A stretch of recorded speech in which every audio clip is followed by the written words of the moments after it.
in a free society, how can I tell a free person, you're not allowed to be able to defend yourself because I'm worried about what someone over here will do? That's the complete opposite of the way that we're supposed to conduct business within the United States.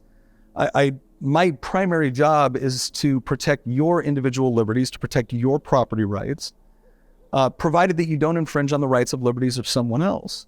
But if your right to defend yourself, which is fundamental, is dependent on somebody else, right, deciding to do something bad, then none of your rights are safe.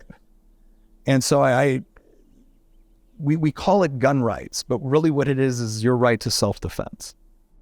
Well, this ties into a question I have about the term well-regulated militia in the Second Amendment. What are your thoughts on that phrase?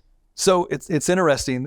That's the part of the Second Amendment that a lot of the people that want to see more gun restrictions usually refer to as evidence that what the founders really meant was that the firearms were for the National Guard or some sort of equivalent. It says it in the amendment, a well-regulated militia. If a militia was there to protect their community for whatever purpose back in the day, what would be the modern day equivalent of that? Police forces. Given the contradictory messaging from politicians and the media, I figured the best way to understand American gun rights would be to speak with an expert directly. Joyce Lee Malcolm is a professor of constitutional law and the Second Amendment, as well as an influential author whose work has been cited by the Supreme Court.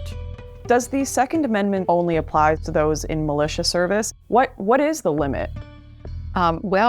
In the landmark case at Washington, D.C. versus Heller, when the Supreme Court for the first time interpreted the right to be armed, the majority of the court found that that wasn't the case. I mean, it's just a reason why you need the public to be armed, that you can't have a well-armed and regulated and drilled militia if people aren't familiar with guns. And actually, when they were drafting the Second Amendment, there was an amendment proposed that after the right of the people to keep and bear arms, they would have added for the common defense.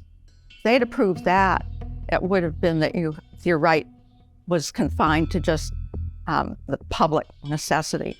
But they rejected that. You have to understand the context of this. A well-regulated militia did not mean that only the military or only official government agents could have firearms. A militia was made up of the body of the people.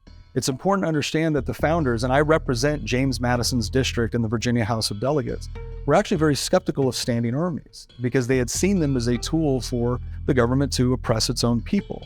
Now, obviously, I served in the military. I think very highly of the military and the civilian control of the military, but we should never lose sight of the fact that there was a fundamental principle at play when they talked about a well-regulated militia and when they talked about the right of the people to keep and bear arms.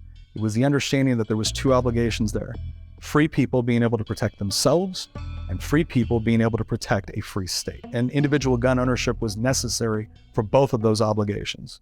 At the end of the day, no police department, however large, can protect all of us all the time, or even any one of us much all of the time. So people need to be able to protect themselves, and the firearm really is an equalizer. It means that someone who's older or a woman or anybody can protect themselves.